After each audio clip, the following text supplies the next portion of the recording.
langsung keluar dulu gitu kan. Iya, siap. Kita udah mulai on air ini, Mas. Oh, sudah? Ya. Oh, oke.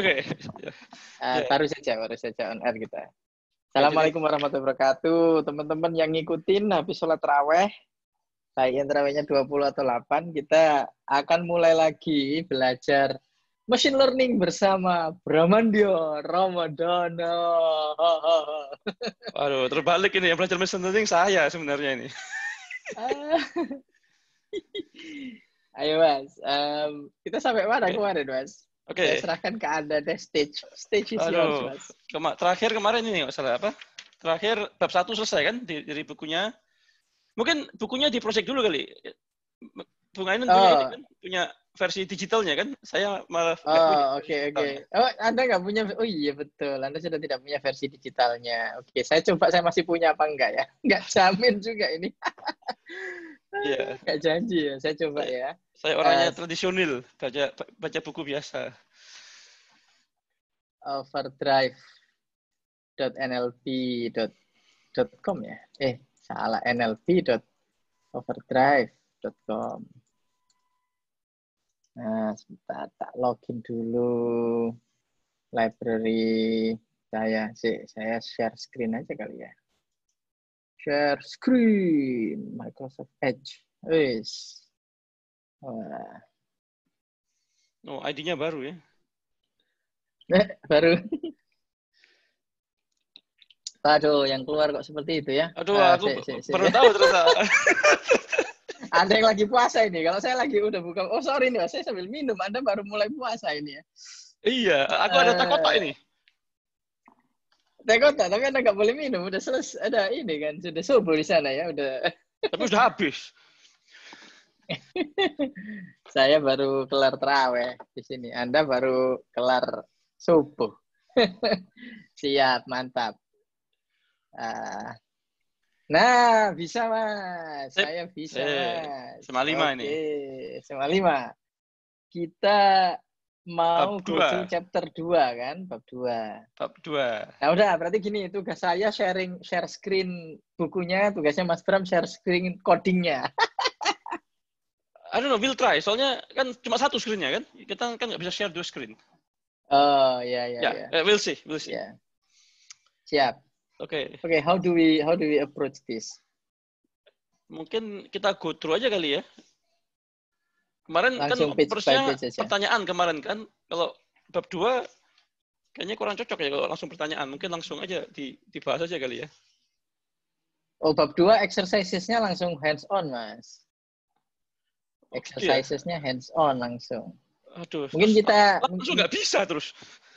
Langsung nggak bisa. Langsung nggak bisa. Kita lihat ini dulu deh. Kita lihat high level dulu. Kita agak ngulang juga kemarin di akhir kita bahas secara high level bab 2 ini isinya apa gitu kan. Karena kita mau masuk bab 2. Yeah. Jadi yang pertama itu kita akan working with real data. Some data set. Terus mencoba memahami permasalahannya dulu. Lalu kemudian apa nih? Select a performance measure. Objective function kali maksudnya ya. Iya. Yeah. Terus kemudian get the data, create the workspace, download the data, take a quick look at the data structure. Jadi melihat isi datanya apa. Terus dari situ kita create a test set. Oke. Kita separate test set yang tidak boleh dipakai buat trainingnya. Terus discover and visualize data to gain insight. Oke, analisa, ada korelasi enggak? Terus kita mencoba kombinasi atribut. Baru kemudian kita mulai dengan membersihkan datanya dan mengkonversi datanya untuk siap dipakai, dimasukkan ke dalam machine learning algorithmnya. Ya, gimana handle text, gimana handle categorical, custom transformers, terus feature scaling. Transformers ya. Select and train a model.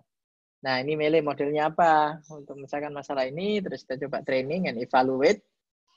Lalu better evaluation with cross validation. Dan finally fine tune, dicoba dipertajam lagi. Kalau bahasa kita itu diokok-okok. Diokok-okok. Iya. Diokok-okok. Iya, bahasanya Mas Bram banget ya. Bahasa dari mana tuh itu, Mas? Launch, monitor, and maintain your system. Try it out. Then finally exercise. Oke. Urutannya seperti itu. Jadi, gimana, Jadi Mas? berdua ini kayaknya ya benar judulnya kan end to end kan. Jadi kita tuningnya mungkin dikit-dikit di-tuning, datanya kita pilih satu data, kita pilih satu model, terus dicoba end to end gitu kan. Tanpa go deep, tanpa membahas detail particular step gitu kan. Ya kan, soalnya kan misalkan tuning model itu kan mungkin bisa 5 bab sendiri gimana tuning model gitu kan. Itu kan bisa detail sekali. Tapi di sini kita kayaknya cuma pengen tahu mesin learning life cycle tuh kayak gimana gitu kan. Pertama ngapain, kedua harus ngapain, sampai jadi gitu. Ya kayak cukup menarik ini. Kayak dia bisa high level picture. Ya tadi bener, end to end itu gimana kira-kira. Oke. Ya, oke, kita jadi bisa pertama, working with real data. Dia kasih beberapa opsi. Apa aja sih data repo yang kita bisa pakai gitu kalau mau main-main. Kaggle dataset, database dataset, terus ada berbagai macam. Quora juga ada, menarik sekali. Coba kita lihat. Mari kita lihat dataset. Machine learning repository. Ya, most popular dataset, Iris dataset. Ini yang bunga. Oh, bunga, ya. Daftar bunga. Klasifikasi bunga ya? Klasifikasi bunga. Adult data wine. Waduh, wine, Mas. Oh ya, wine ini populer. Saya pernah pakai ini kayaknya berapa tahun lalu. Wine itu yang apa? Windows emulator itu bukan? Bukan, ini wine beneran. Oh, wine beneran. Jadi data perkebunan anggur gitu, terus kira-kira hasil wine-nya gimana? Something along that line, seingat saya. Oh. Ini kan chemical. Oh, ini chemical analysis-nya. Ini bukan ini yang saya pakai waktu itu berarti. Oke, chemical content dari suatu wine gitu. Nah, ini sih kita nggak tahu lah ini. Ini dataset yang haram. Ada dataset haram ya.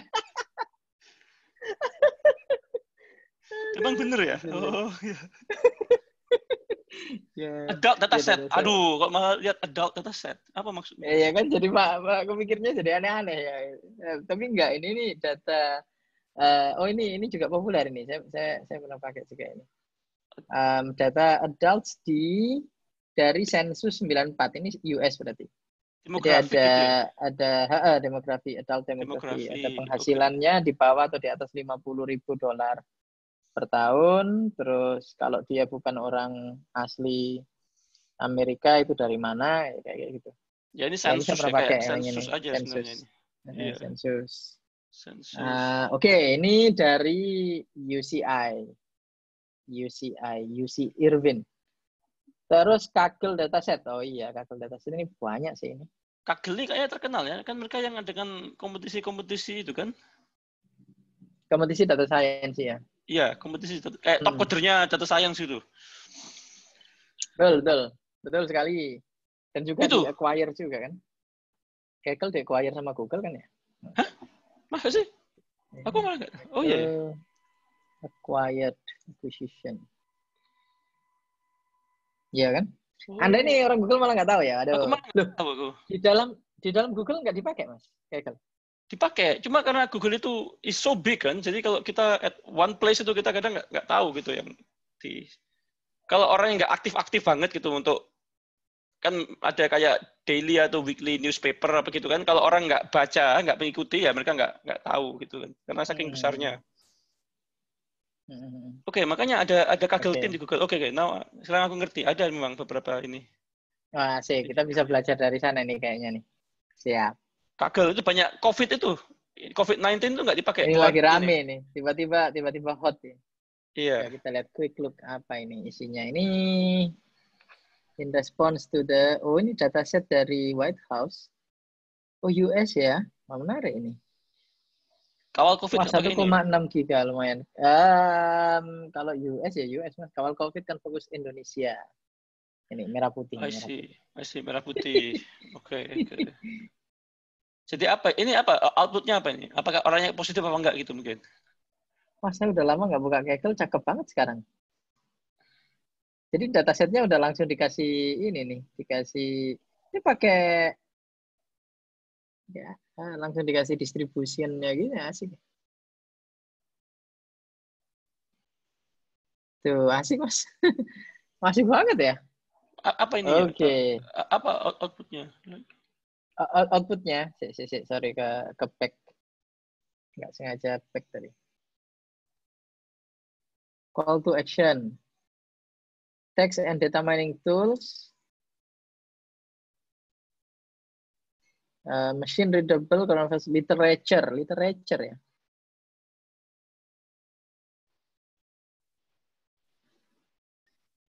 $1,000 Oh per task. ada. $1,000 per task. Oh, pantesan rame. Oh, menarik. Isinya, oh ini artikel ya, jurnal ya. Jurnal ini, daftar jurnal. Wes. Oh, interesting. Oke. Metadata.csv. Oh, maksudnya sampel kali ya, metadata.csv. Sampel ini berarti. Cuman gini doang ya, sebenarnya teks aja ini sebetulnya. Ini data jurnal ya. Terus mau diapain ya? Iya, saya tidak paham saya. Saya tidak paham. Saya juga tidak paham. Kalau data jurnal terus bisa diapain ya? Mungkin cari insight. Ini bisa langsung create new notebook ya ternyata. Coba kita lihat. Oh, udah lama nggak buka Kaggle, kita begini.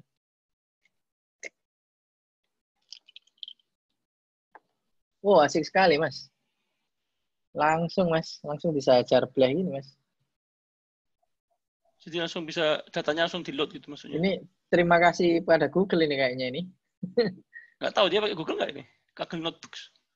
Ya iya mestinya ya. Ya iya dong, kan udah di-acquire sama Google. Backend-nya harusnya Google ini. Wah, menarik. Oke. Ya, itu Kaggle dataset. Terus ada AWS dataset. Waduh, ini apa ini, Rek? Search dataset. Kok kayak gini ya dia? Oh, oke. Ini dataset. Ya, anyway. Mungkin Dia kalau ada dataset intinya... yang ada jawabannya, pakai itu kita coba untuk recreate. Kita coba untuk kalau kayak kayak end to end kita bikin sendiri, nanti kita improve quality-nya gitu kan. Kalau yang kayak gitu ketoknya di Kaggle ini banyak deh. Ya, kayaknya kita bisa. Mungkin kalau udah jago dikit mungkin bisa. Kalau saya sudah jago dikit itu kalau. Sama saya juga nggak bisa.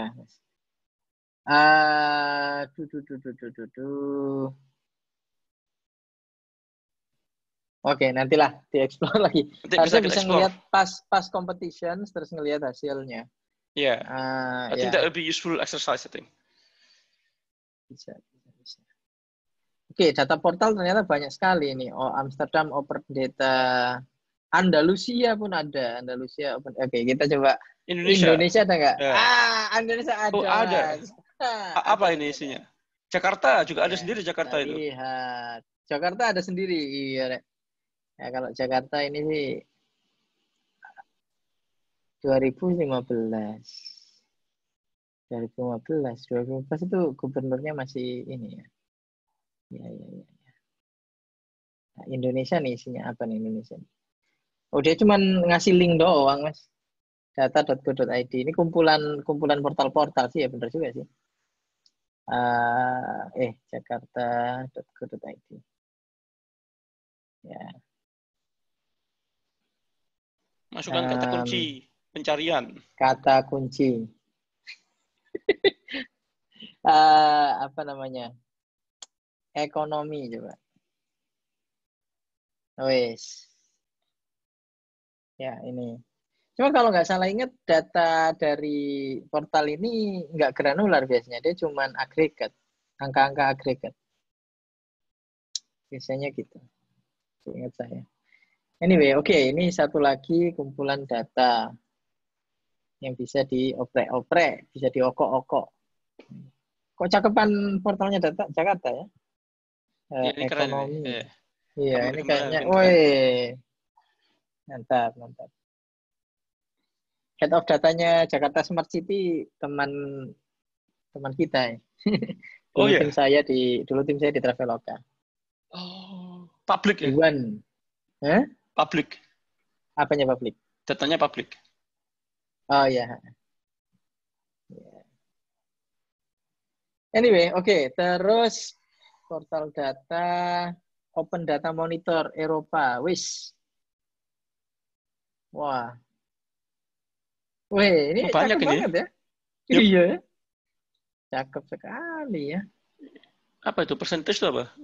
Open license. Oh, license-nya. Open licenses, Machine machine readable. Okay. readable, metadata completeness. Oke, nice. Kita coba Italy ya. Siapa tahu Italy ada yang COVID tuh. Apa ini? Wah, ini meta sekali ini. Meta of metadata ini, Mas. Ini maknanya apa ini? Jadi number of data set. Ini portal tentang kumpulan dataset dan metadatanya para dataset. Berarti kan meta of meta ini. Ini hyper meta, Mas. Hyper meta. Hyper dataset. Hyper data Oke. set. Quandel ini asik juga sih. Dia langsung gampang di retrieve dari R gitu. Harusnya Python juga udah ada sih. Dulu saya waktu masih awal-awal banget belajar pakai R itu nyedot data dari Quandel, wah gampang banget, asik. Sekarang Jadi R masih pakai? udah bisa. Oh iya. Oh, oke. Sebenarnya kalau data scientist ya, bukan yang machine learning engineer, itu lebih suka pakai R. Karena lebih banyak modul-modulnya gitu. Karena lebih ini ya, lebih natural aja sih. Jadi bukan imperatif gitu ya. Bukan imperatif kayak betul, Python. betul, bukan imperatif. Deklaratif kan dia. Deklaratif. Oke. Dia kayak fourth generation language apa fourth degree. R itu masuknya deklaratif nggak ya? Jangan saya salah. Is R deklaratif? R. Good luck kalau nyari R. spasi R spasi. Ya. Iya, tadi udah saya coba cari R spasi R. Aduh, berat banget ini. Oh ini. Array languages. Oh, dia masuknya kategori array languages. Ya. Oke. Table oriented lah gampangannya ya. Array languages itu berarti table oriented. Boleh, tapi natural sekali. Terus juga ini, Mas. Secara statistik lebih reliable, Mas, functionnya. Jadi kayak logistic regressionnya Python itu dipertanyakan itu. Karena ini floating point precision. Keabsahannya. Karena floating point precision atau karena implementasinya mengorbankan kebenaran statistical rigor berbanding performance. Coba. Dulu kayaknya ada pembahasan tentang itu deh. Jadi maksudnya kalau regression dia apa pakai ini? Pakai apa? Terlalu banyak. Apa karena dia ini apa namanya interaktif gitu, apa namanya? Iteratif gitu. Jadi iteratifnya lebih bagusan punya R gitu. Ringkasnya gini sih, kalau Python itu kontributornya kan para programmers yang belajar statistik. Tapi kalau R itu kontributornya adalah statisticians yang belajar programming. Oh, I see. Oke, jadi lebih ke statistiknya gitu ya. Nah, lebih ke community yang membangunnya itu. Nggak tahu, mungkin sekarang udah beda situasinya ya. Tapi anyway, Quandel ini datasetnya banyak juga. Alright, list of dataset for machine learning research. Wah, ada wikinya ternyata. Wikipedia. Oh, ya. Mantap. Wah, bicara dataset aja ternyata ini ya, bisa bisa lama sendiri ya. Iya, karena ya menarik juga bisa lihat-lihat. Oh, jadi kalau tahu datasetnya kan bisa bisa dipraktekkan gitu kan. Wah, oke. Ini maunya large dataset. Saya sih nggak mau large, ngabisin compute power gitu. Coronavirus dataset. Ya iyalah, pasti ada lah. Ini yang paling hot sekarang. Wait, Trump's speeches dataset. Wah, ini baru tahu nih apa ini. NLP ya? Kalau NLP banyak pakai nggak? Maksudnya banyak pakai? NLP. Kalau NLP kan dia bisa ini kan kayak ya maksudnya bikin search engine pakai NLP itu kan bagus kan. Jadi tinggal di kata ini connect sama kata apa kalau bikin kalimat dia bisa tahu kalimat mana yang kayak connected dengan kalimat itu gitu.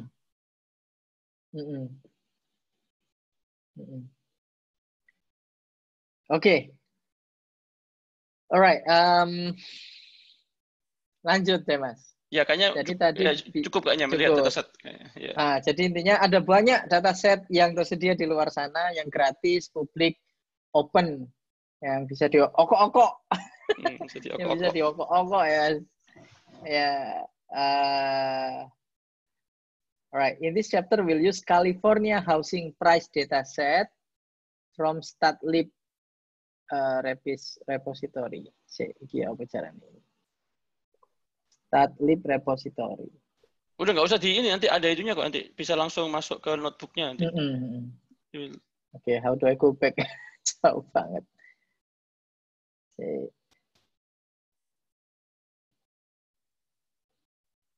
Ya langsung ke notebooknya aja berarti nanti ya kayaknya. Ya, datasetnya udah ada di situ. Yes. Jadi intinya nih datasetnya mengenai housing kan, mengenai housing. Housing. Jadi rumah di California. Ini berarti termasuk daerah Anda juga dong. Anda di mana ini, Mas? Sebelah mana rumah Anda, Mas? Kalau di gambar ini. Kira-kira di mana kira-kira? Saya lupa. Ke atas dikit itu. Ya situ, yang merah itu bawah. Yang merah sini ya. Ya, dari situ kira-kira. San Francisco itu di mananya? San Francisco persis. Ya, kok bentuknya kayak nggak kayak gini ya waktu itu ya? Kan kayak ada sungai-sungai. Kayaknya merah di atas itu San Francisco kayaknya. Ini ya. Itu kayaknya B areanya itu, ya yang San Francisco yang titik atas itu kayaknya. Ya itu something like that. Ya. Oh ini, oke. Karena ketutupan berarti ya, yang sungai-sungainya itu. Iya, sungainya nggak kelihatan. Anda di sini lah kira-kira ya, sini lah ya. Ya, something like that ya. Somewhere here kan Anda kan? Iya, ini kan kelihatan banget di data ini dua komunitas besar di California kan, yang di atas yang Bay Area, Silicon Valley, Northern California. Oh, ini Silicon Valley ya. Ini Silicon Valley. Kira-kira gitulah. Yang di bawah itu LA kan. LA. Oh iya LA. Itu LA, San Diego. Ya situ kira-kira. Oke. Mantap. Kalau yang hijau itu mungkin Santa Barbara mungkin yang tengah-tengah itu. Tapi ya we'll see. Ini ya. Ini itu Santa Barbara kalau nggak salah ya. Ya. Santa Barbara itu apa? Ada apa universitas itu bukan? Ada universitas kan enak kan dekat laut. Oh, I see. Ya menarik juga dari data rumah bisa kelihatan sebenarnya. Oke, jadi ini datanya tapi tahun 90 ya, jadi agak lain sama sekarang 30 tahun kemudian. Oh iya 30 tahun ya. Iya, jadi sudah lain. Sudah lain. Makanya tulis gitu, a nice house in Bay Area was still affordable at the time. Ya itu mau benar. Oh iya, nice was still affordable. Sekarang udah nggak karuan ini. Makanya angkanya kok cuma 300.000 itu sih. Iya, makanya.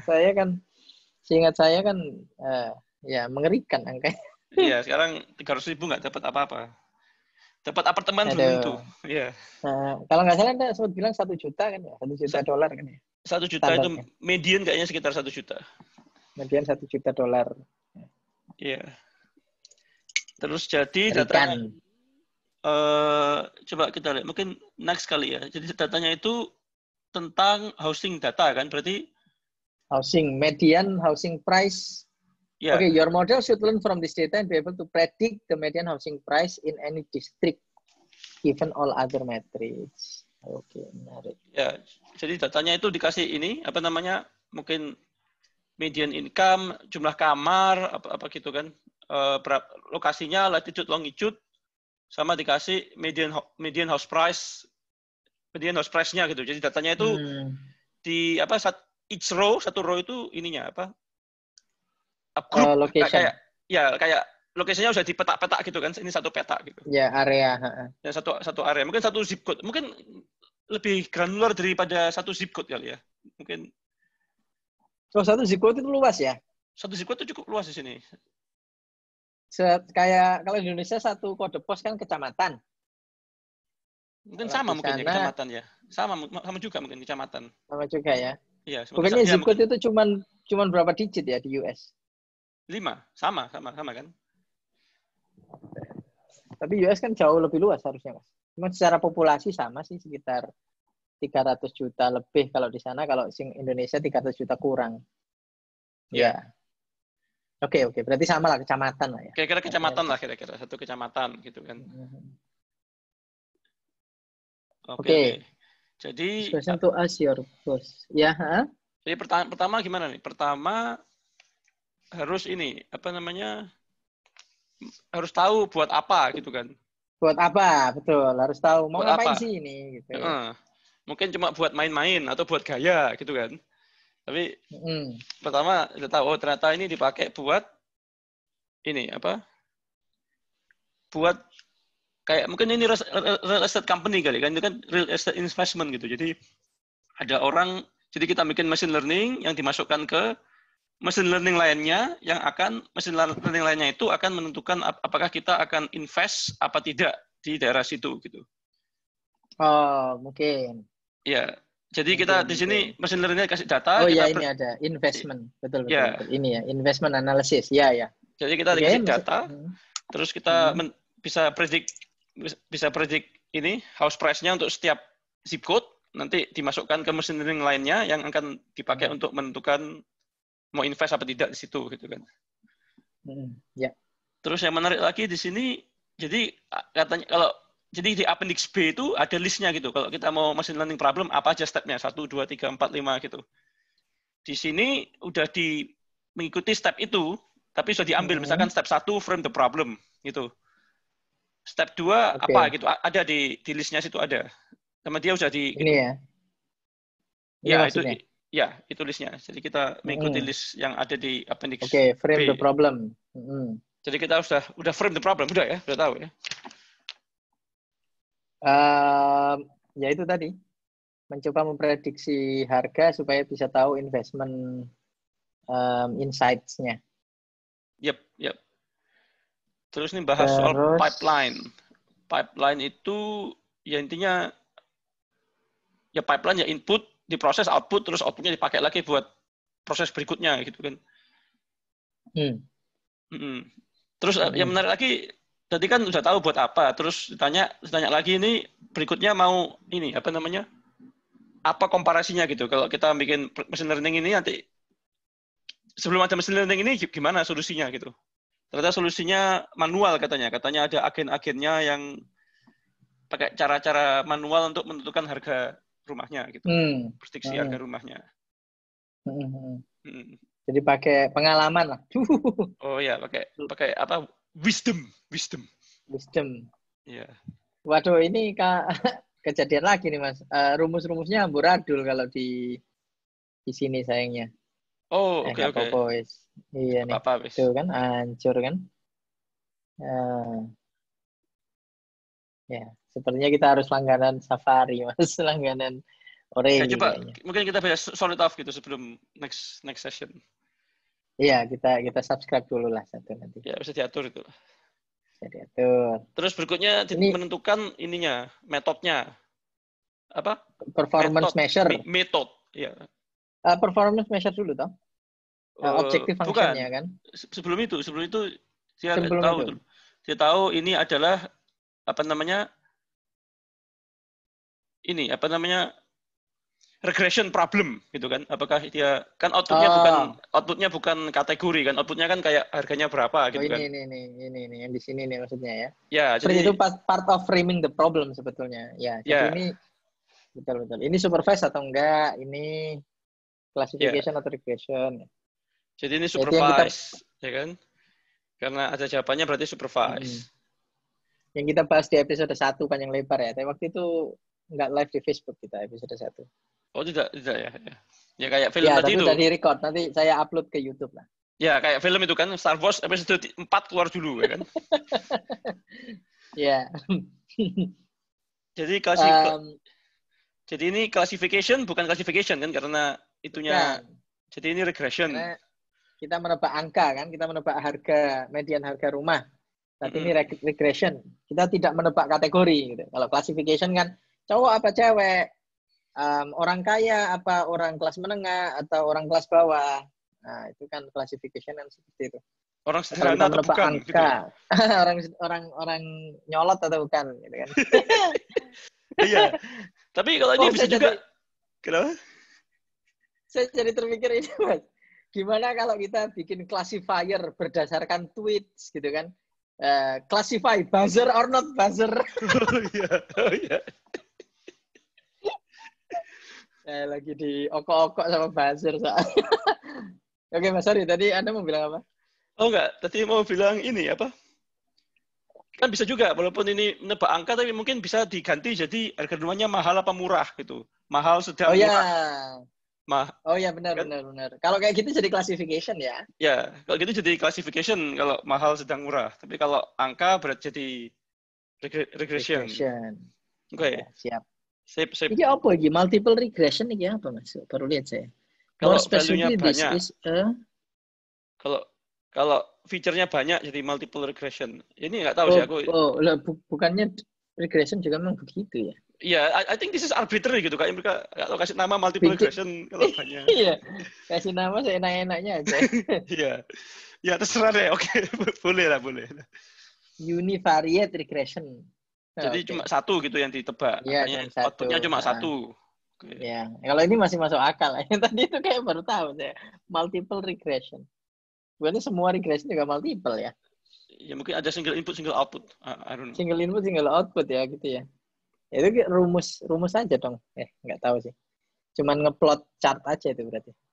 Iya, benar. Oke. Terus berikutnya apa? Berikutnya milih ini apa? Performance measure. Tadi kalau objective function kali sama kan. Jadi gimana kita calculate loss gitu kan? Apa loss-nya? Apa loss function-nya? Cost function. Ya, loss function, cost function. Banyak banget namanya.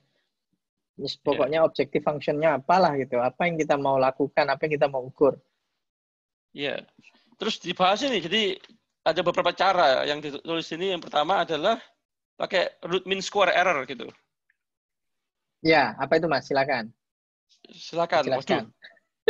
Rumusnya nggak keluar di situ ya? Iya, nggak keluar. Sambil saya mencoba ini. Hah? Buka Wikipedia aja, root mean square error. Oh, oke. Boleh. Ya, nah, ini sama. Deviation ya. Ya, kira-kira sama lah. Wikipedia kurang asik ya. Terlalu rumus. Kita cari yang mudah dicerna publik aja deh. Ini kayaknya mendingan dikit ini. Oh ya gitu kira-kira. Jadi intinya di apa? Jadi outputnya dikurangin sama labelnya, terus dikuadrat. Intinya mungkin dikuadratkan gitu kali ya. Jadi intinya apa namanya L2 kan, L2. Jadi dia dikuadratkan gitu. Ya, atau cara lain memahaminya adalah berapa sih jarak dari tebakan dengan yang diukur. Jarak dari tebakan kita, prediction kita dengan yang diukur.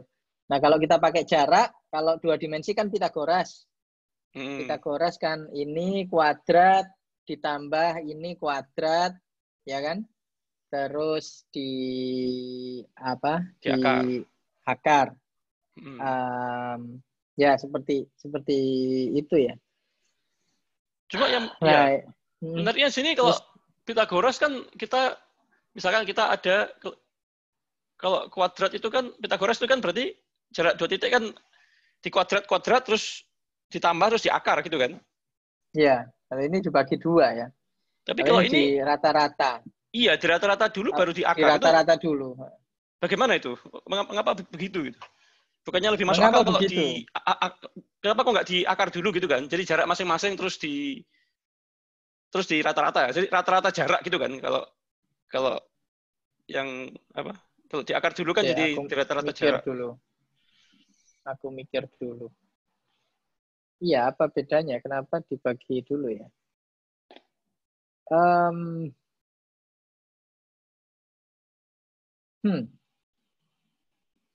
Betul juga ya. Mungkin gambar ini lebih membantu. Gambar ini lebih membantu.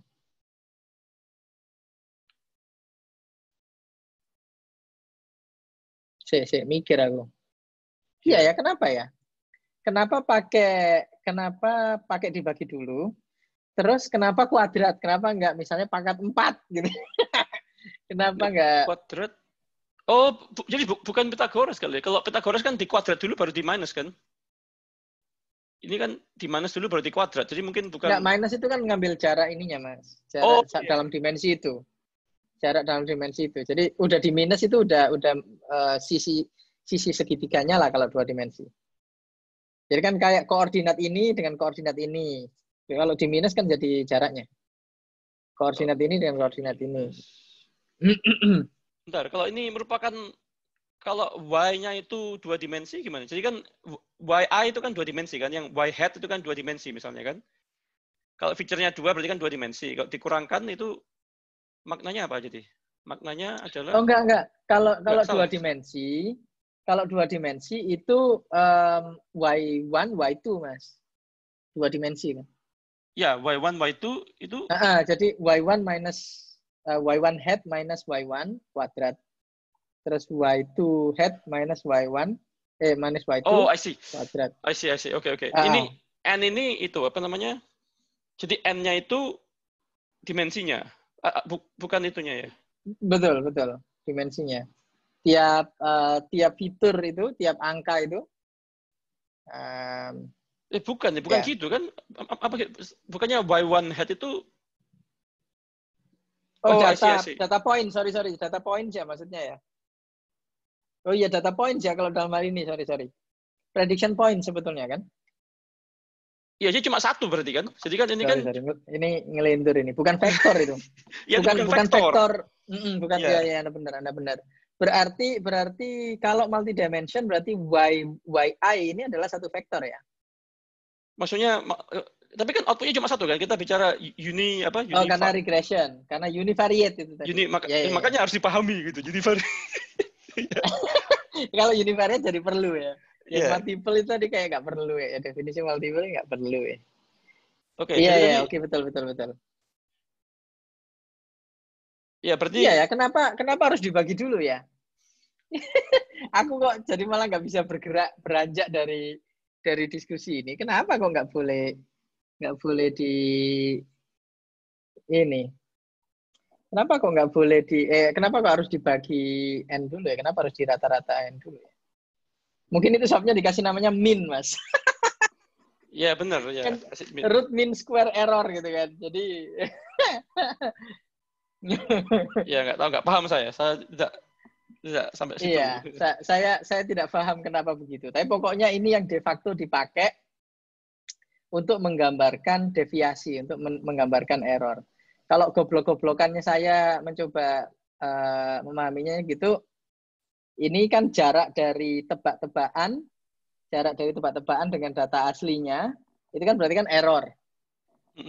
Kenapa dikuadratkan itu supaya mau errornya negatif atau errornya positif, maksudnya kita nebaknya kebanyakan atau kita nebaknya kekurangan, itu tetap dianggap error yang sama gitu. Kalau dikuadratkan kan minusnya udah nggak peduli kan, minus jadi positif kan. Jadi dikuadratkan dulu gitu. Nah terus di rata-rata ya supaya kita punya average seberapa parah sih error kita gitu. Nah, kalau di akar itu cuma menormalkan kembali ke range-nya atau ke dunianya, ke domainnya angka yang kita pakai gitu. Kalau goblok-goblokan saya mencoba memahami sih begitu. Cuman saya nggak ngerti kenapa harus RMSE gitu. Kenapa harus root mean square? Mungkin karena popularitas saja ya. Mungkin karena itu bisa dihitung dengan begitu, itu merepresentasikan sebuah error. Terus ternyata cukup efektif dan cukup mudah dipakai gitu. Benar nggak ya? Ya mungkin mungkin lebih hasilnya lebih bagus gitu kali ya. I don't know. Maksudnya kan kalau cuma mengikuti tadi yang Ainun bilang, kriteria tadi bisa juga bikin yang lain kan, saya kuadratkan, terus saya jumlah semua, terus saya akar, terus akhir saya bagi kan, sama kan? Sama. Bisa begitu mungkin, juga kan? Ya, atau mungkin nggak usah kuadrat di absolute difference saja. Iya, betul. Jadi sama kayak Euclidean distance sama Manhattan distance kan? Ya. Kalau dikuadratin dulu kan jadi Euclidean distance. Jadi jarak titik di dimensi itu. Itu tadi saya kayaknya terkelirukan dengan Euclidean distance tadi. Tapi kalau Manhattan distance kan, kalau kita kotak-kotak gitu, jalan kotak-kotak, berapa jaraknya? Itu kan kalau pakai absolut kan, diabsolutkan saja gitu, tidak dikuadratkan. Benar. Jadi Mungkin sepertinya benar ini Mas. Jadi RMSE memang bukan satu-satunya matriks. Ada banyak usulan yang lain juga ternyata. Mungkin ini ini apa bisa nih? kita Mean ini absolute kali. error. Oh ya, ini yang Anda sebutkan tadi, langsung diabsolutkan saja. Nah, yang langsung diabsolutkan saja ini. Ya kan lebih Mean absolute sederhana. error. Lebih sederhana. Kenapa kok tidak itu saja ya? Saya juga nggak tahu kenapa kok tidak itu saja ya. Kalau dikuadratkan tuh ini bisa yang gede jadi tambah gede kan. Jadi Yang gede jadi amplified betul, gitu. betul. Errornya tuh lebih amplified. Gitu. Amplified betul. Errornya lebih amplified. Betul sekali Mas. This means RMSE should be more useful when large errors are particularly undesirable. Iya. Oke. Benar Mas. Jadi kalau kita nggak mau terlalu parah gitu errornya, berarti kan semakin dia melenceng, semakin dia menjauh, harus dipunish gitu, harus digedein lagi punishment-nya gitu. Terus bisa juga gini kan? Masuk akal. Kenapa kok nggak dikuadratkan terus baru dikurangin? Kenapa kok nggak dikuadratkan? Soalnya nggak ini ya? Nggak bisa. Nggak bisa ya? Nggak bisa itu Mas. Iya, asal.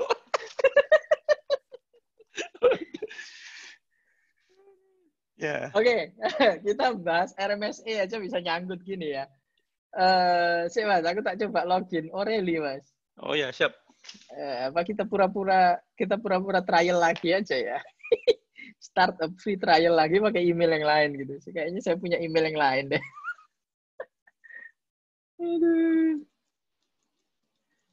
Oh ini pasti kan kalau ada komen di Facebook mungkin ada yang tahu.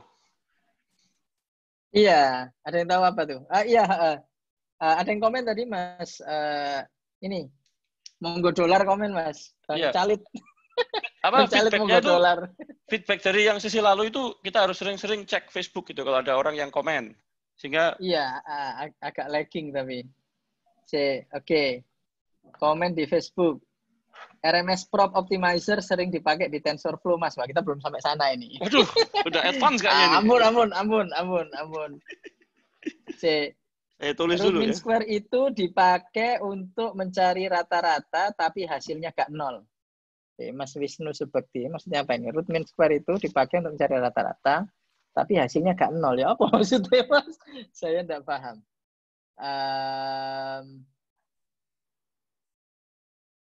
Gimana mencari rata-rata tapi hasilnya nggak nol? Nggak, mungkin yang saya bilang tadi bahwa minusnya biar nggak saling hilang, jadi dikuadratin dulu supaya jadi positif gitu kan. Jadi kalau ada error 5 sama minus 5 gitu, bukannya kalau langsung dijumlahin kan jadi 0. Benar. Tapi kalau kita kuadratin dulu kan jadi 2 errornya kehitung. Mungkin kalau RMSE juga karena dia mungkin ini ya, mungkin differentiable mungkin ya. Kalau yang absolut tuh nggak tahu gimana, mungkin agak susah differentiate-nya mungkin. Saya nggak salah aja sih. Iya. Kan biasanya kan kita nyari gradient gitu kan. Kalau kan harus bisa kalau square kan bisa di differentiate easily gitu. Kalau yang absolute value itu kan belum tentu bisa di differentiate. Enggak ya? Kenapa kita mau differentiate ya? Ya kalau machine learning kalau apa namanya? Kalau pakai neural network kan deltanya kita differentiate loss-nya berapa, kita cari differentiate terhadap satu function, terhadap satu inputnya terus dikurangin gitu kan, weight-nya dikurangin dari differentiate-nya.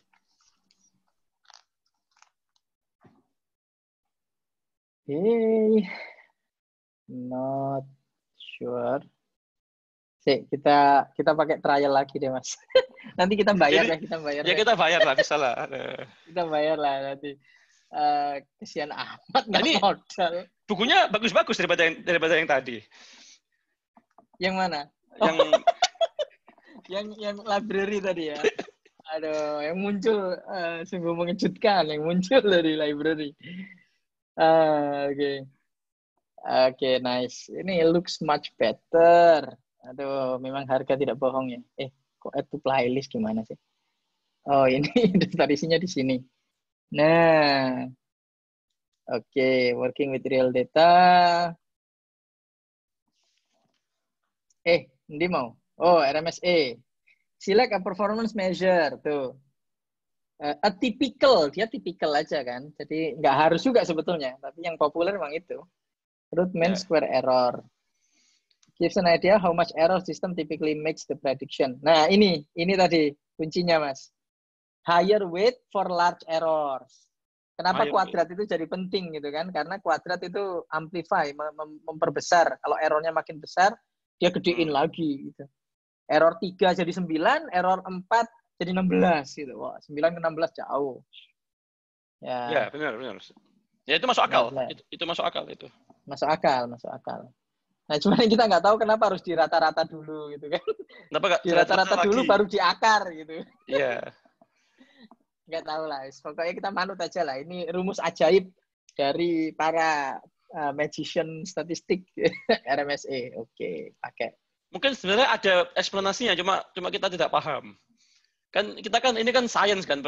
I doubt people cuma pakai buat populer gitu. Pasti ada eksplanasinya kenapa dia lebih baik gitu. Saya sangat curiga itu popularitas, Mas. Soalnya saya menyimpulkan itu untuk sigmoid. Jadi activation function kalau di neural network, ya kan, sebetulnya pilihannya kan banyak. Kan banyak gitu kan. Nah, ya kan bisa sigmoid karena bentuknya begini. Bisa tan hyperbol, itu bentuknya juga mirip gitu kan. Terus yang populer juga ReLU. Sederhana. Gitu kan? ReLU kan sederhana. Nah, ini coba-coba, Mas. Oh, coba. Kesimpulan saya begitu. Jadi dia jadi populer ya karena mudah gitu. Karena mudah masuk rumus itu jadi mudah. Kalau sigmoid itu salah satu penyebabnya karena ketika didiferensial, ketika diturunkan itu rumusnya jadi simple, jadi sederhana banget. Kenapa kemudian sigmoid populer? Tapi kemudian ada masalah-masalah lain yang spesifik ke deep learning, jadi orang menggunakan alternatif seperti ReLU. Jadi itu kayak coba-coba, Mas. Itu memang kalau menurut saya sih kayaknya cuma seni sih itu. Itu art ya, sisi artnya dari machine learning. Sisi artnya itu. Sisi artnya. Toh pada akhirnya kalau kita mencoba with enough data dan memproses with enough millions of batch of processing gitu kan, toh akhirnya doesn't matter gitu, mau yang mana gitu, mau pilih yang mana doesn't matter much. Okay, that's fair. I was expecting a better answer, but it's okay. Saya menduga begitu. Saya mungkin salah, tapi sepertinya ada unsur seni di sini. Seni, gitu. Jadi kayak RMSE ini menurut saya seni. Dan memang elegan sekali kan, If we think about it, it's very elegant. Karena melakukan kuadrat itu kita nggak pusing dengan itu minus apa positif. Terus di saat yang sama kita juga ngasih weight for large error gitu. Ya, jadi kita mempunish kalau errornya terlalu berlebihan, kita punish heavily, even heavier. Acceptable lah gitu. Jadi ini cakep lah, ini brilliant. It's a brilliant invention. Ya. Lanjut. Ya, pelajaran kesenian suka nggak masuk dulu. Oke, sip. Ini contohnya ini kan. Contohnya kalau iki apa iki? Oh, ini notation aja. Oke. Jadi ya, ini yang tadi saya salah ini kan. Tiap y hat atau tiap y itu sebuah vektor gitu. Mungkin kita bahasin notasinya yang benar. Jadi gimana nih? Jadi xi itu sebentar. Mungkin ke atas sedikit biar kelihatan itunya ya. Apa rumusnya tadi? Nah, jadi oke. Jadi X itu apa? X itu matriks. X gede itu matriks gitu ya. Jadi XI itu feature-nya gitu kan. Jadi sebentar, ini H itu function-nya ya. Oke. H itu hypothesis. Oke. H itu function prediction kita. X itu berarti input kan? X itu input berarti, Mas. Iya. X itu input. Iya, betul. Jadi Y itu target. Y itu target lah. Ya, label. Target.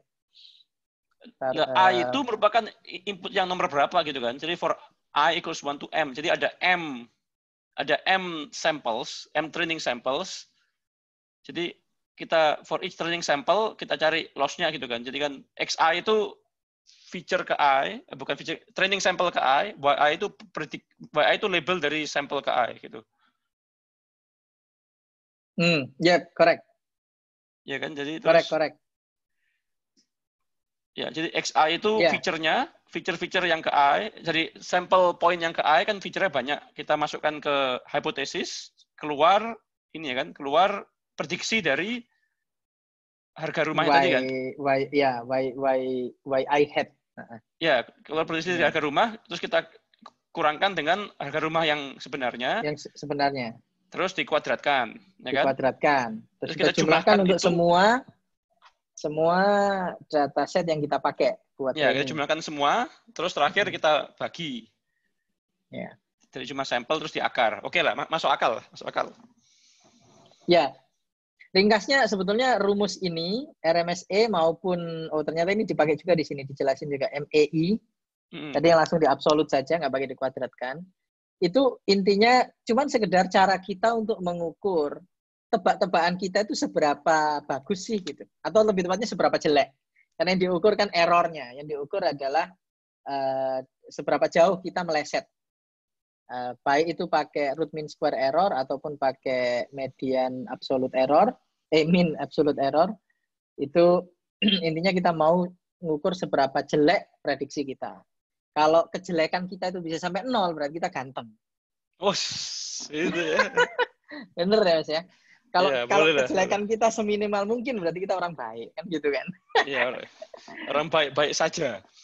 Iya, jadi performance measure-nya adalah seberapa buruk error kita, seberapa jauh meleset tebakan kita. Ya, intinya itu sih, intinya gitu aja sih.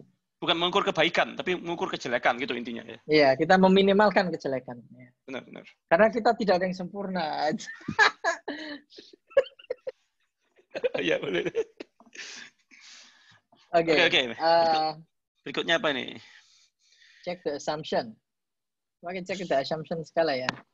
Ini kayaknya cuma ini aja sih apa? Iya. Kayaknya yada aja sih, jadi. Ya. Yada. Oke, yada. Iya. Hands on Mas. Oke, saya hand over ke Anda ya, hands on soalnya. Silakan Mas. Hands on. Oke. Sebentar. Ini kebanyakan ini, sebentar. Kalau hands on Anda aja, saya melihat komentar. Oke. Mas Wisnu, RMS itu asalnya mencari rata-rata suatu variabel fisika sih, misalnya arus atau kecepatan bisa positif atau negatif. Terus dicari rata-rata energinya dulu. Oh, I see. Fisika udah lama sekali ini. Saya kangen juga sama fisika ini, zaman SMA dulu. Zaman masih muda. Iya, zaman masih muda. Ini saya langsung cari collab-nya aja ya. Daripada install kan males kan. Kita langsung aja ke collab. Iya. Ini bener ya? Ini loh Ageron itu, Mas. Bukan yang ini, salah ini. Oh, bukan. Oh. Ini kan Jack Van der Plas punya buku ini. Oke. Salah. Ini kayaknya ya. Ya, ini GitHub terus nanti harusnya bisa langsung open in ini nggak sih? Nomor 2 ini kan, nomor tadi kan end-to-end ini kan, ini ada collab. Betul, nah langsung kan ada kan? Langsung, jadi nggak usah install. Hari gini nggak usah install. Hari gini nggak usah install, asik. Oke. Udah saya buka, jadi tadi mana? Buku, waduh. Tadi bukunya? Iya, bagaimana?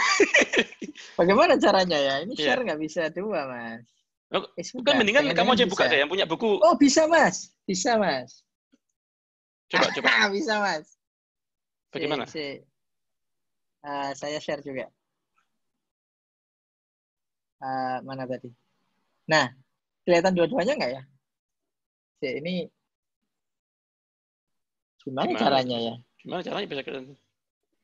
Ini saat ini yang kelihatan punya Anda kayaknya.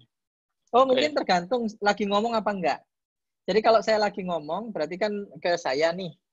layarnya, berarti dia akan menunjukkan layar ini. Oke, alright. Ya, boleh dicoba. Jadi Boleh dicoba. Jadi Anda yang share dulu sekarang. ya, jadi Anda yang chapter ngomong. di bukunya tadi itu kan disuruh install apa gitu kan. Kita skip semuanya karena kita langsung pakai collab-nya. Jadi nggak perlu install Jupyter. Walaupun dicoba bisa. Ini step-nya sini saya coba di lokal komputer bisa, tapi kayaknya lebih mudah kalau langsung pakai ini deh, pakai apa? Pakai collab. Oke, jadi collab ini pertama yang dilakukan adalah, ini langsung banyak gini kodenya. Mereka langsung download datanya gitu. Jadi ini kodenya di sini bisa kita langsung run gitu. Coba kita lihat ngapain ini. Jadi yang dilakukan adalah import, terus pakai matplotlib, oke. Kemudian ngapain ini? Ini kayaknya cuma helper function aja deh. Ini cuma make sure everything is fine. Coba kita jalankan. Run anyway, oke. Let's see. Udah jalan, selesai. Oh, udah, oke. Ya, ini kayaknya cuma boilerplate aja deh, jadi kayaknya nggak terlalu penting kayaknya. Ya. Nggak terlalu penting, betul. Cuma kalau nggak jalan mungkin ya, jadi ya boilerplate kadang-kadang perlu. Oh sorry, bukan nggak terlalu. Kalau nggak pakai itu. But anyway, oke. Malah paling penting itu. Import kok nggak terlalu penting. Kita ini lucu juga ya. Oke, terus get datanya. Oke, kita ini yang penting nih. Jadi download datanya, taruh sini, terus kita punya function untuk download data dari particular location. Terus kayaknya disimpan di mana nih? Kita bikin something di local system. Coba kita jalankan aja deh. Udah jalan, selesai. Oh, karena ini nggak apa-ngapain, cuma declare function aja. Benar. Cepat. Oke, berikutnya kita execute function-nya. Alright. Oh, cepat juga ternyata. Oke. Jadi kita sudah punya dataset yang kita download di mana ini?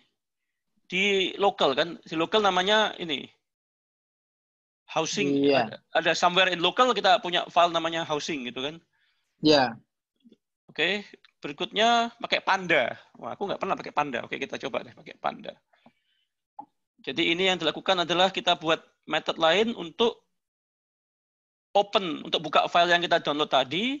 Ternyata filenya CSV ya, ternyata file CSV. Setelah di unzip jadi file CSV, terus kita masukkan ke Panda. Panda bakal, jadi kayaknya ini return value-nya ini adalah sebuah Panda structure apa gitu yang agak sakti mungkin ya. Panda data frame ya.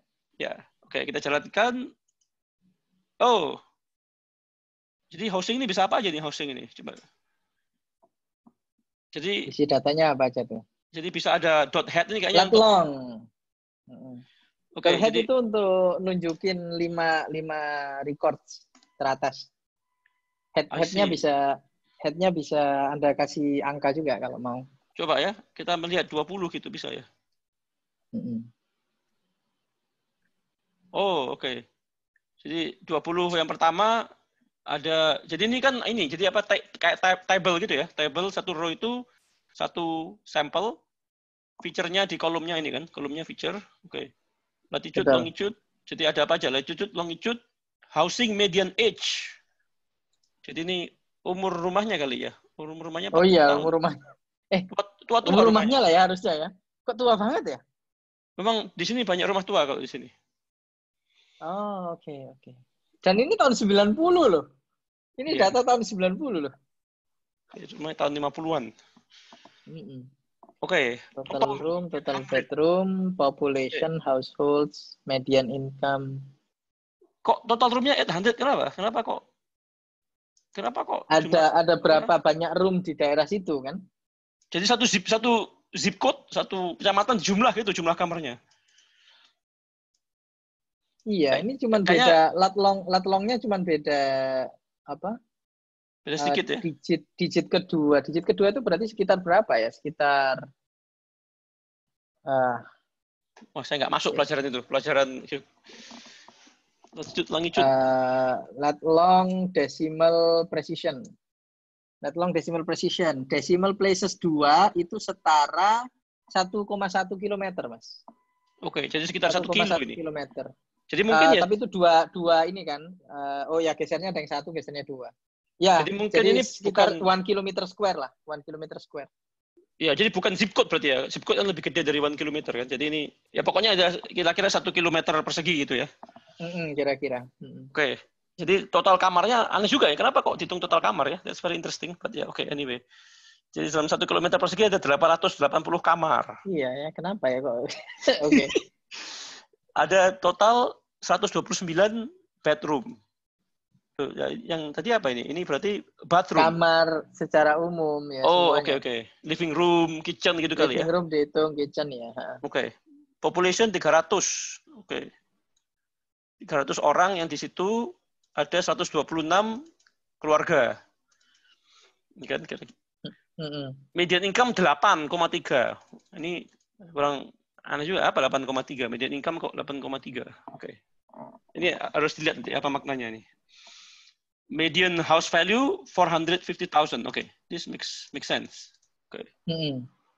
Oh, ini ada dekat sama laut apa tidak gitu. Oke, that seems pretty good. Alright, ada beberapa pertanyaan dari datasetnya kayak memang agak aneh, tapi nggak apa-apa. Iya. Kita boleh lanjutkan. Mungkin disengaja mungkin.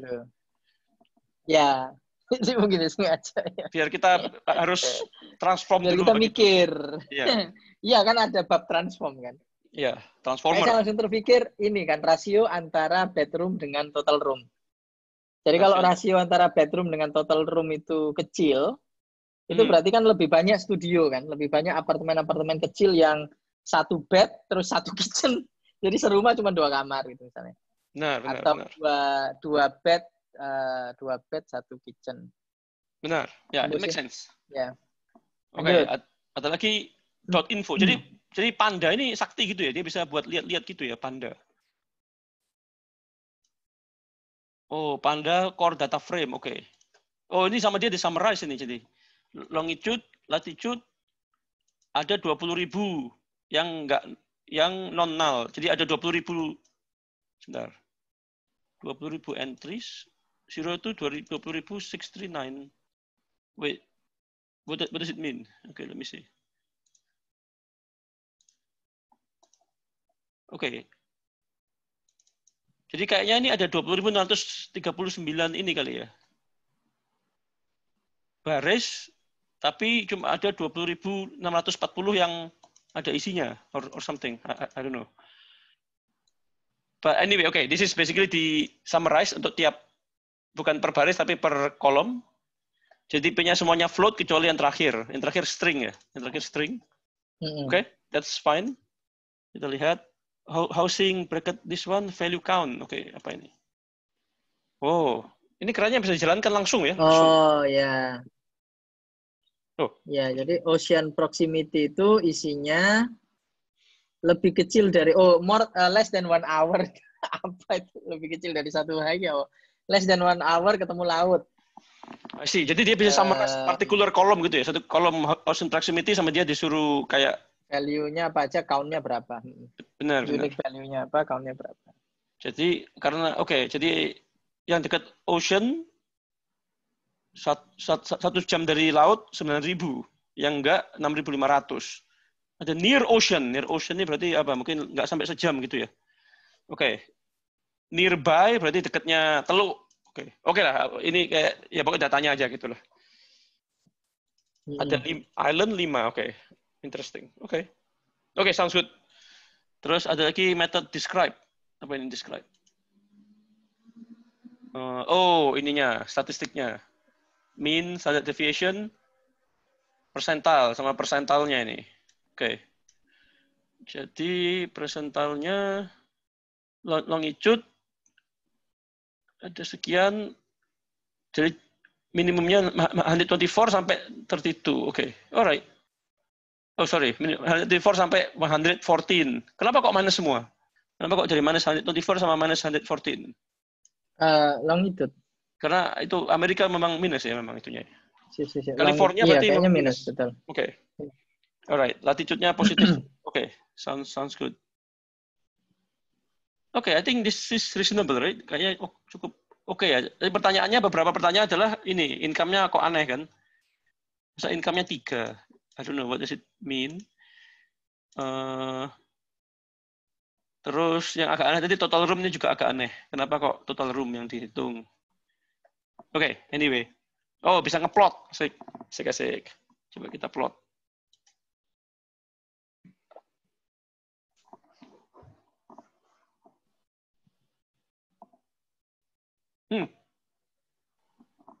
Oke. Ini apa yang terjadi di sini nih?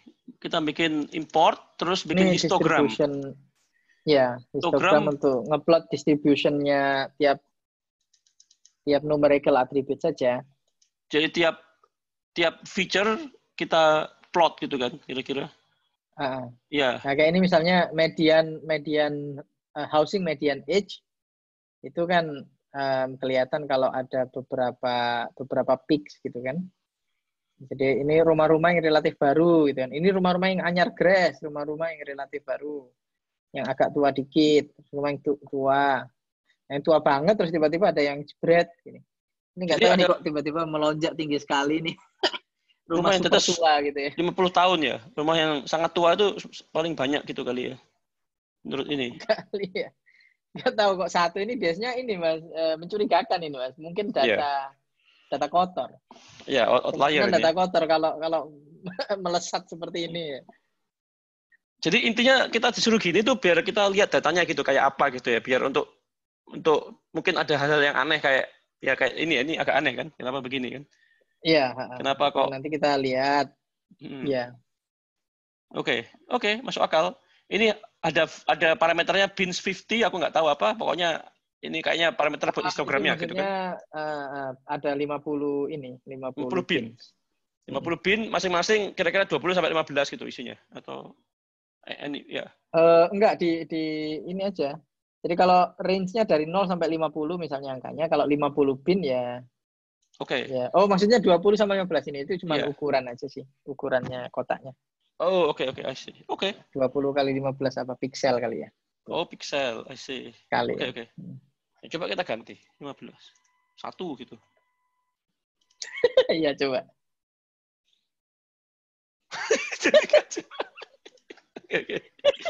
Oke, jangan diganti-ganti lah. Ini bukan, this is not the point. Gak apa-apa, biar seru aja.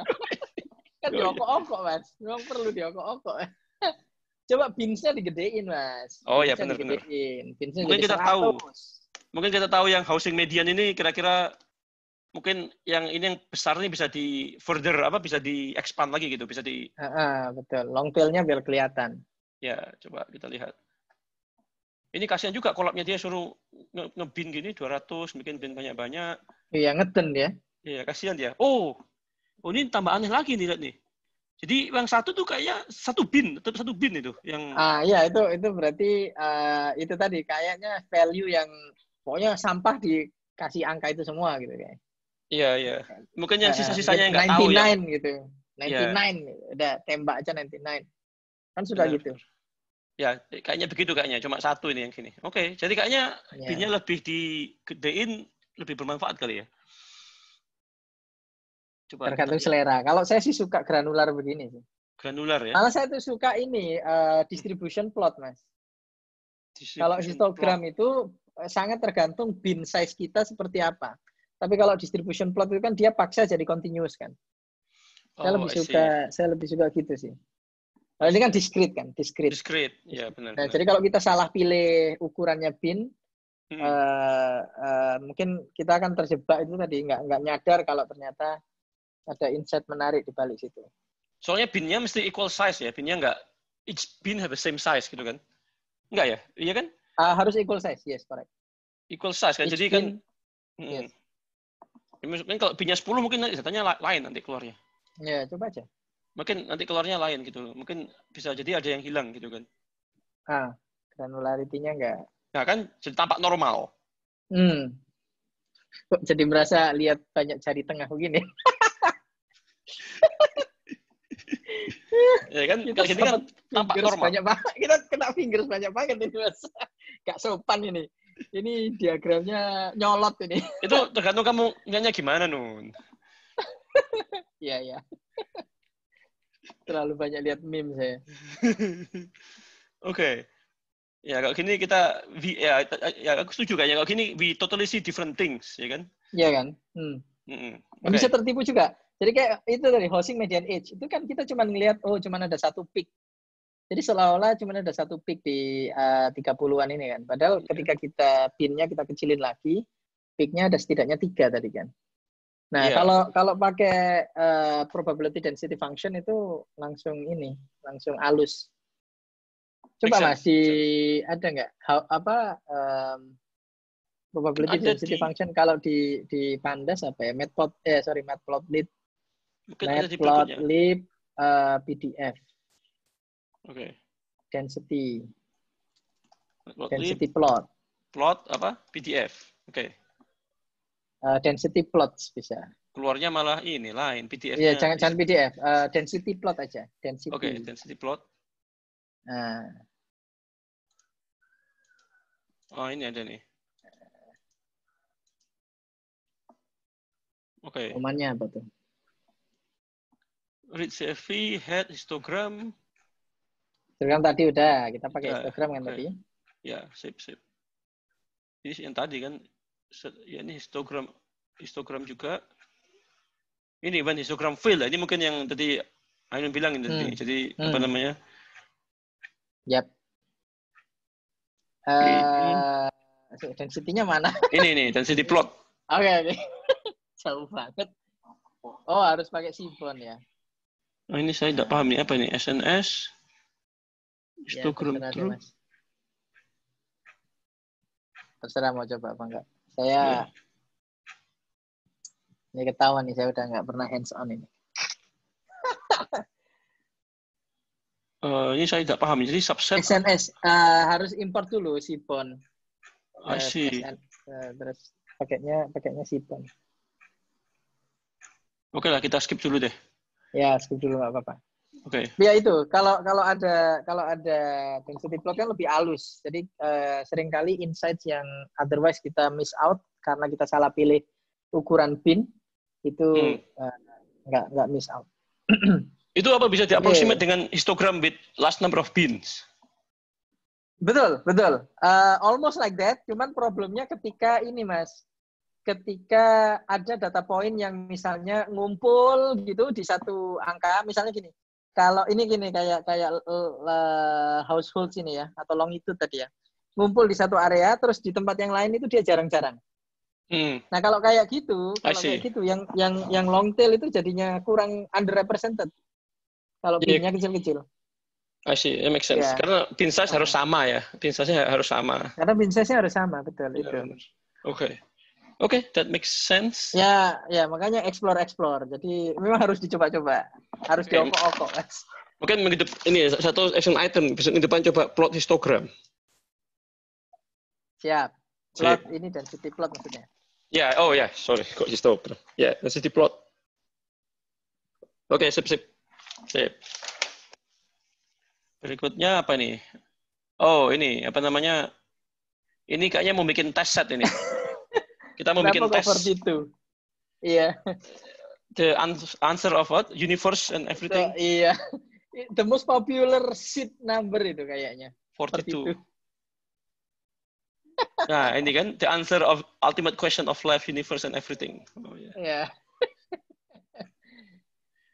Oke, kayaknya kita stop dulu ya. Udah hampir jam 8 di sini. Oh ya, siap. Jadi minggu depan mulai test set. Ini aja lama banget jadi. Kayak kita mungkin spend too much time tadi ya untuk detailnya gitu. Tapi nggak apa-apa sih. Tapi bermanfaat juga.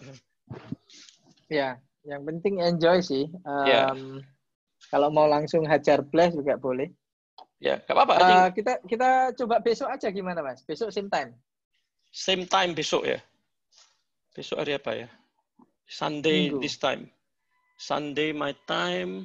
Ya, that should be fine. Ini kayaknya nggak terlalu nggak terlalu sulit kayaknya. Ya, mungkin bisa dicoba mungkin. Ya, bisa coba. Tomorrow same time. Tomorrow same time. Okay. Sounds good. Alright, matur nuwun. Jadi hari ini kita sudah explore dataset, public dataset apa aja. terus kita sudah ngobrol ngalor ngidul tentang end-to-end prosesnya, terus sempat nyangkut panjang di RMSE, definisi cost function.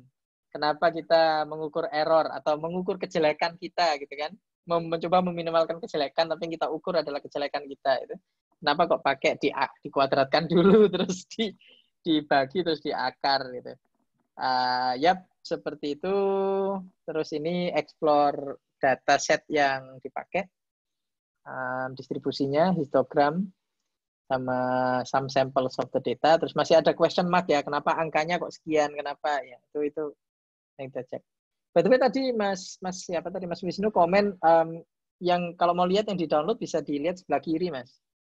Jadi ada icon yang folder itu kali ya. Icon folder itu kali. Oh, interesting. Oke, saya bisa lihat. Iya, jadi terima kasih. Yang kita download tadi masuk di situ. Oke. Wah, ini. Keren ini ya. Coba lihat ini. Bisa dibuka nggak ya? Yang kita download yang housing.csv tadi kan. Ini yang maksudnya image. Even part image juga situ. Coba kita lihat image-nya. Oh, oke, image-nya juga ada di sini. Sebenarnya gimana kecilinnya? Coba kita lihat image-nya. Ini bisa dikecilin nggak ya? Itu image yang embedded aja kayaknya itu. Ini kayaknya image. Oh iya. Iya. Sip, terima kasih juga yang sudah kontribusi lewat komen-komen di Facebook. Sangat-sangat membantu. Cuman harap maklum itu memang ada lag, ada delay. Jadi Facebook ada delay di live-nya. Jadi komen Anda mungkin kita baru bahasnya beberapa saat kemudian. Mungkin komennya tuh di komen videonya apa di part of the live gitu atau part of the live di Facebook Mas. Komen Facebook biasa. Ada ya? Komen di Facebook biasa kan? Bukan di kayak Zoom kan ada komen sini kan? Bukan ya? Oke. Iya, mereka kan nggak ikut Zoom. Ini kan. I see. Jadi saya buka lah, nggak kelihatan ya. Saya buka di HP saya untuk cuman sekedar ngemonitor komen yang masuk apa. Oke, that makes sense. Sambil di mute, sambil HP-nya di mute, jadi suaranya nggak masuk. Oke, kita lanjutkan besok insya Allah same time ya. Sip. Habis tarawehnya saya bisa minum, dan Anda habis sahur dan subuh. Jadi Anda selamat berpuasa Mas hari ini Mas. Ya, sip. Assalamualaikum. Waalaikumsalam. Yuk, makasih ya. Thank you everyone. Thank you.